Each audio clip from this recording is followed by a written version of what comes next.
it's not how I want to hear the start of a song like this, right? With an I am sorry, because it just speaks to the fact that this man is, living with regret of not having done things in a particular way.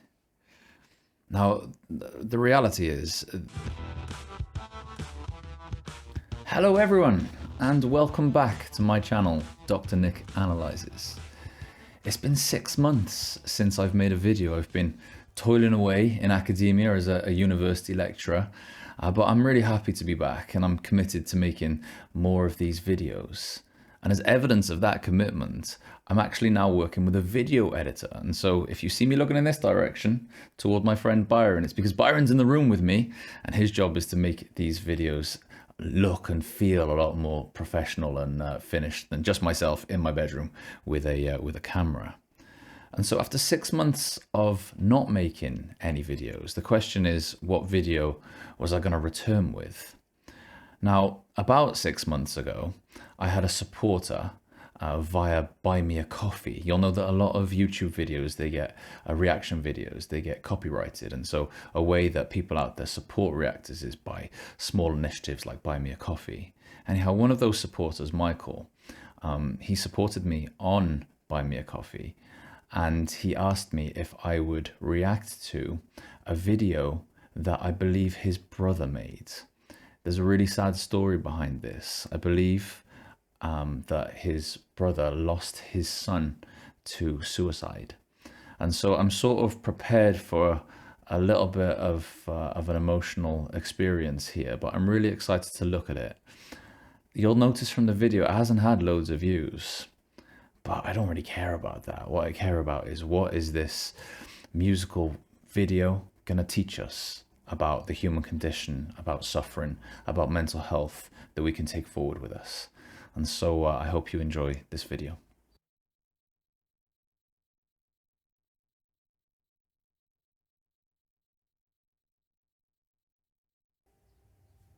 My name is Ezra, and I'm here because about 2 years ago, one of my sons, Benjamin, committed suicide. Months went by and I started writing a letter to my son, and I added pages to that letter all that first year. And then at the anniversary of the first year, I was reading the letter, and lyrics just started jumping out at me. Things that just stayed in my mind, and I started putting it to music. And so here I am 2 years later, wanting to put it out there as a song.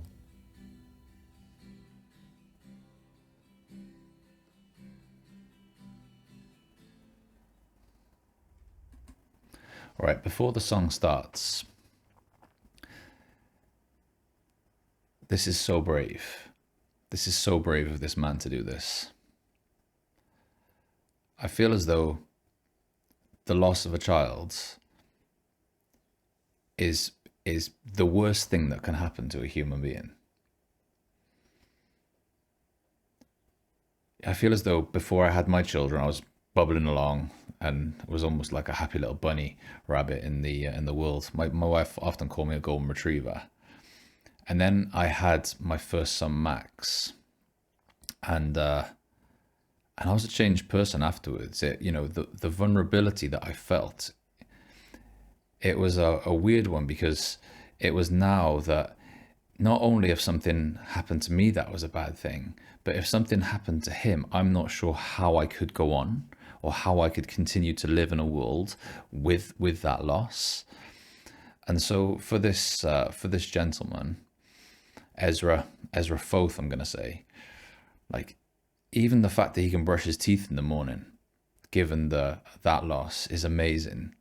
And I love the fact that he's like channeled his energies into there'll be a catharsis to this, right? There'll be like I'm gonna make sense of this. I'm gonna try and make sense of this through words and through writing.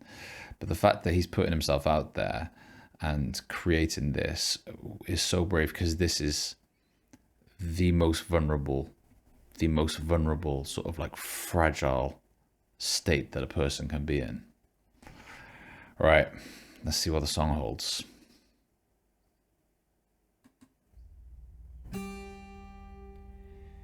If I could talk to you again, I would tell you that I'm sorry for all the times I did not hear, all the things you did not say. Oh gosh, what a start. What a start to the song. I mean, I'll take these off for a second. So, it's not how I want to hear the start of a song like this, right? With an I am sorry, because it just speaks to the fact that this man is, you know, living with regret of not having done things in a particular way. Now, the reality is this man was living his life at the time, bouncing along, probably just trying to get through it, right? Trying to go to work, trying to support his family and his friends, and just trying to get up in the morning, all those sort of things. And I think that when your bucket is full with life, you don't necessarily notice so much of the things that are going on around you. And that would have been through no fault of his own. He's just bouncing along. And so like that apology hurts me because it makes me think that this poor man is not only living with the pain of the loss of his son, but also the pain of thinking that he could have done things differently. No doubt he could have done things differently, but just like life just isn't that simple, and hindsight's a wonderful thing, isn't it? Now, the other thing that he said is, I'm sorry that I didn't hear you. I wonder what that means. And I wonder how that happens. I wonder if his son did go to him and say things to him about like the state of his suffering or his mental health. And I wonder what Ezra's response was to that. Now, like a lot of response to that might be, it's all right, get on with it, you'll be fine. Now, what people don't realize when that happens is the reason why we go with a response like that is to protect ourselves from hurt. So like, in the moment, Ezra might have said, get on with it, son, you'll be fine.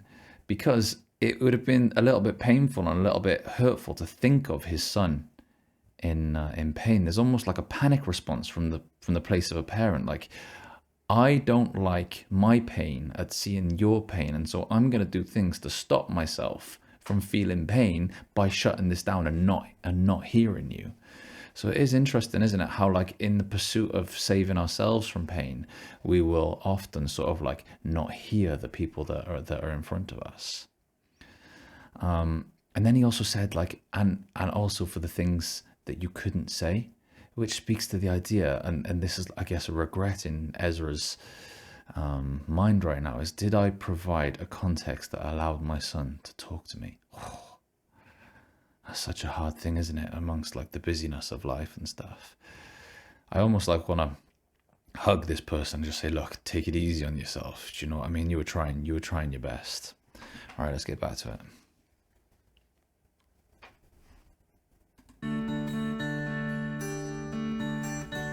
I'd stay with you throughout the night, and our hearts would share the sorrow of a love lost deep in pain, and of a dream you can't obtain.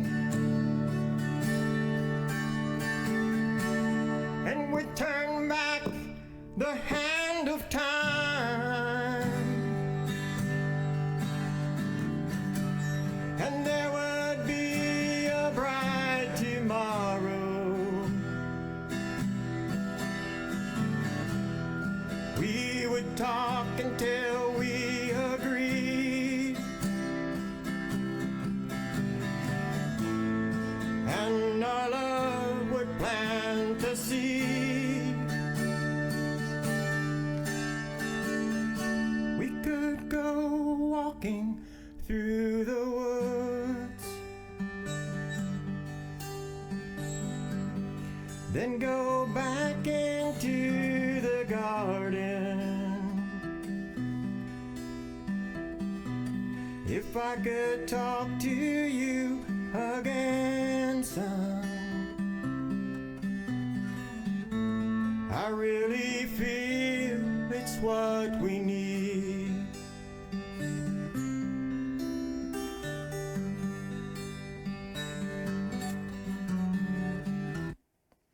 Some of that stuff on time, you know, like, it's so hard, isn't it, to grab the moment. Like, we spend it almost doesn't feel possible to grab the moment. And so here is this fella Ezra, who would give anything to go back and do something like walking through the woods with his son. And what's amazing about that is I walk in the woods with my son now. And sometimes when I'm walking through the woods with my son, I'm checking my phone, or I'm a bit angry with him for stepping in a massive puddle and ruining his trainers. I'm almost wishing for that experience to end. But like, one day, if I was, one day in the future when I'm on my deathbed, those are the exact sort of experiences that I'm going to want back, that I would love to go back to. And so it's so interesting to see, like, with this man who's experienced this loss, that like, that is the thing that he craves for. If he could make a deal with the gods to go back in time, that's where he would go, just to spend those moments with his son in nature, doing something that he probably did 1,000 times in the past. Something really sad about that, like, really sad about the fact that time goes in one direction. You can't go backwards. But I also think that there's like a message of hope in there for people, and for people like myself, right? Which is, look, time goes in one direction and you can't go backwards. So grab these moments, be there, be grateful, be appreciative for them, because then you're not going to have them one day, So maybe that'll change, like, how I am with my son in the woods next time. Maybe I won't be shouting at him so much when he ruins his trainers. Sometimes I hear your voice singing loudly in the rain. And when I'm down, your memory brightens up my day. I hear you whispering the wind, everything's gonna be just fine. And I feel your spirit standing next to mine. But if I could talk to you again, this time it would not be in vain. This time I'd take the time to listen. This time I swear I'd see your pain. This is such a mad headspace for this man to be in.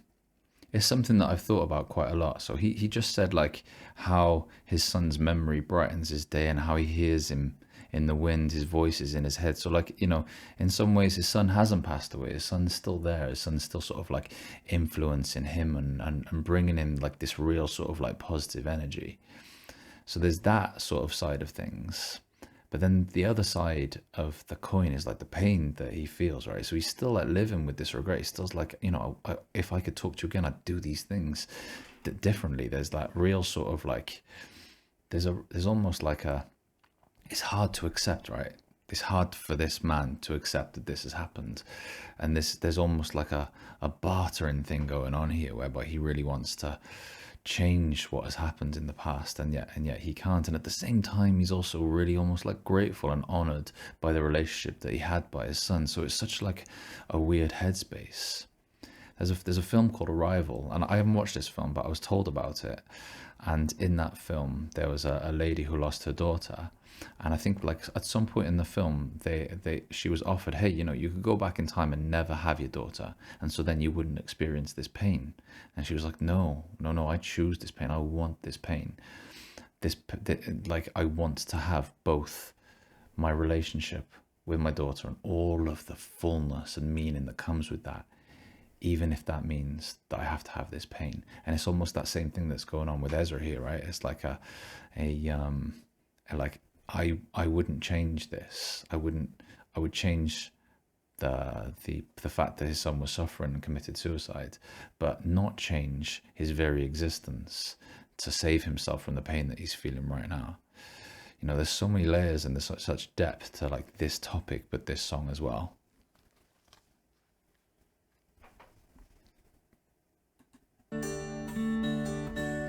And we would speak sweet words of wisdom, and we would tear down all the walls, and my love would hold you up, son,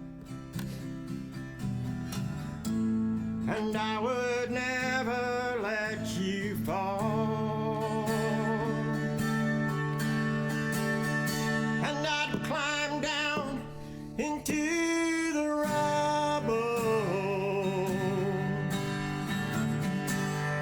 that was then your broken heart, and I would battle all the demons that were tearing you apart,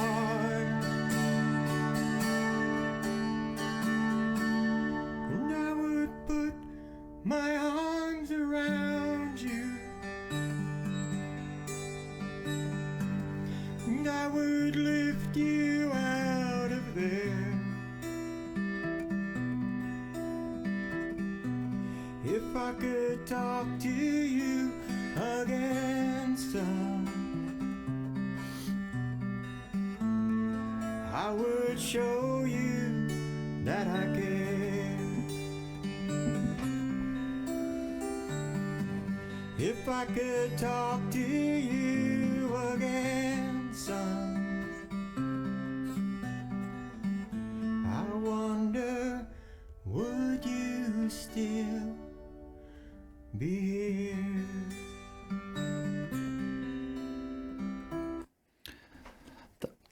That's so hard. You know, he was talking about how he would, if he had the chance again, how he would save his son. He would go down into the rubble and he'd pick him up and he'd throw his arms around him and he'd show him his love and show him his care, you know, and sort of do things to stop his son from going on the trajectory that his son went on. And it's, so I've got an 8-year-old son. I've got a 1-year-old son, right?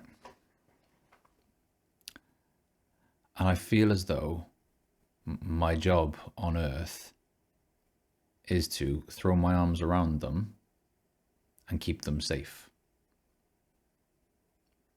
And what that means sometimes for me is, you know, Max, my 8-year-old, might want to go to the park, and I'm thinking, no, can't go to the park. Bad people might be at the park. I need to protect you. In fact, not only bad people might be at the park. My son would do a back somersault off a climbing frame and really hurt himself. So I got to be there to stop that from happening, you know, to protect him. And yet as our children grow up, there's like this gradual letting go process. There's this gradual process of like allowing them to be on their own 2 feet and to figure some stuff out for themselves. And, you know, it feels like there's a danger with that. There's a danger that our children might get lost. But at the same time, the other option can't happen, right? We can't follow them around. I would if I could, just follow my son around for the rest of his life.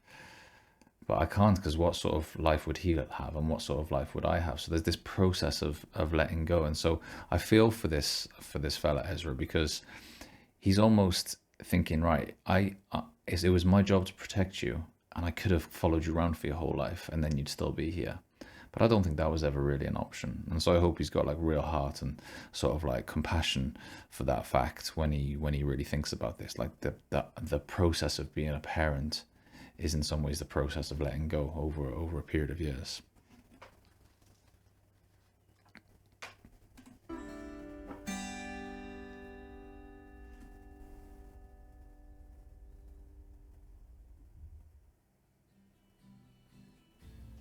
The things that I wrote in that letter to my son, they were begging for hope. And for other people in other places, maybe experiencing some of the same things my son experienced, and are thinking the thoughts that my son obviously thought, there is hope. And I think we have to be aware of that. Just knowing that, okay, when somebody's depressed or when somebody's saying something that kind of scares you a little, maybe you should ask a question. Maybe you should lend a hand, or say, hey, look, I'm here, buddy. You know, if you need anything at all, just ask. Call somebody, talk to somebody. People love you. If you feel yourself going down that road, stop, don't. Call somebody. We can change this. We can change it together. Things can be okay. They really can. I think if you're somebody that is having suicidal thoughts or thinking that way at all, I would beg you to reach out to somebody who loves you. If you are convinced that person doesn't exist, call the hotline. There is somebody that cares, I guarantee you. We all care as human beings for each other. Strangers help strangers all the time. Reach out. Help is there. You can get help. And this too shall pass. You can fix it. We can fix it together. There's nothing that can't be done if we put our minds together and just help each other.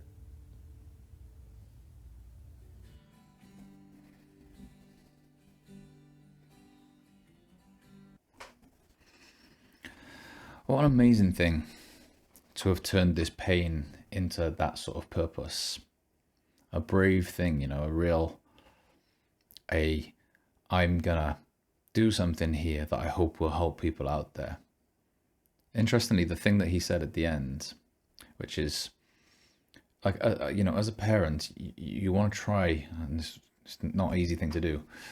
You want to try and create a space whereby your children will always be comfortable with you enough to be able to come and tell you when they're struggling and when they need you to prop them up. It's not an easy thing to do. But the other thing he was saying was, like, strangers help strangers all the time. So it's not just the responsibility of the parent, it's a responsibility of society to keep an eye out for each other. And it does feel like sometimes that's not the case. That's not the case these days. But I would reiterate his message. A really good friend of mine, who's a professor of psychology, he loves the idea of emotional vitamins. He's like, you know, we take vitamins for our body. What are the emotional vitamins that we need? Could it be something as small as a smile from someone in the morning while taking your dog for a walk? Like, are we able to nourish people's environments just with real small emotional vitamins throughout their day that prop them up and restore their faith in humanity? And would that make a difference? This topic is close to my heart because I work in a university and I work with young people, and you know, you want to pick those young people up when they get in this place and just say, look, hang in there. Things are always changing. Like, your thoughts and feelings, they're like the clouds, they're always changing. Just, you know, hang in there. Things will change. Keep your feet moving and stuff. You know, there's not many more tragic things for me than the loss of an 18, 19, 20-year-old, you know, when they've got their lives ahead of them, you know. And so the fact that this gentleman is here and he's trying to sort of like impact that and help with that is just, it's a really wonderful thing. And, you know, what, 500 views on YouTube? like flipping X, some of the tripe on YouTube that's getting millions and millions of views. That's the sort of thing that more people need to see. They need to see the pain, but they need to see the purpose there, and they need to see the message behind it. All right, a great video to come back to. I feel honored to have seen it. Everyone have a good day. Grab the moment as much as you can, and I'll catch you next time. All right.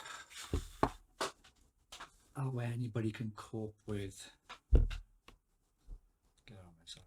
Yeah. Anybody can cope with losing. My boy's just turned 9. Yeah. And it's allowing safe danger. Yeah. It's allowing just enough for you to go forward, for me to go, okay, yeah, that's safe enough to hurt yourself. Yeah. But in a way, you're learning. You learn. Yeah. You can recover. It's just giving. Yeah.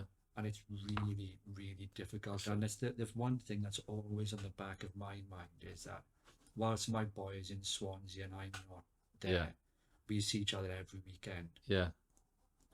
And when he goes home, I'm very aware now that I can't protect him. No. Yeah. I can't protect him. And it's one of those quandaries where I shouldn't be. Yeah. Yeah. And suicide for me is because he is very an emotional boy. Yeah. And that's the one thing. Yeah. That'll be the end of you, right? Oh, yeah. I generally don't know how I would cope, because to find strength after that. No. I know, I agree. Like, I think it's amazing that people like him can just keep going. Because do you know what I would do? I'd want the world to burn. I would, there would be two things that I would do, right? One, I would definitely become an alcoholic. I would drink my way into a grave to numb it. Two, like, I would probably become a vigilante. Like, bad people out in the world, I'd be like, I don't care if I die. I'm gonna go and I'd turn into Gerard Butler in that film. I'll just turn into. I'm gonna go. I'm gonna do good in the world through violence. Like, my head would be gone. You know. There was a guy. Literally, I'm on the toilet. Yeah. And all I can hear is boom, boom, boom. Yeah. And he'd left his stereo blaring, and it's just like it's before. Yeah. And I came down, and I was just about to go out. Yeah. And he was walking back to his car. He said, "Oh, sorry, I didn't realize it." Yeah. And I was just like, my wife turned to me and she said, "You've got some anger." Yeah. Like, no, it's manners. Yeah, exactly. But I couldn't. I couldn't go through. Yeah, I get it. So when I went to I was doing a training, a psychology training in the Czech Republic, and like it's the first time that I've been out of the country, away from my family, and I had that exact feeling, which is if something happens now, there's nothing I can do about it. I'm miles away. Do you know what I mean? There's something really hard about that, and the thing is, right, is if you respond to that by never doing anything, your own life is going to go like this, and you're going to get eaten up by that anyway. So there's no win. You're either, do you know what I mean? And it doesn't allow the child to know that dad thinks it's okay for him to go away. Yeah. He has faith in me. Yeah. I'm on the right. Exactly.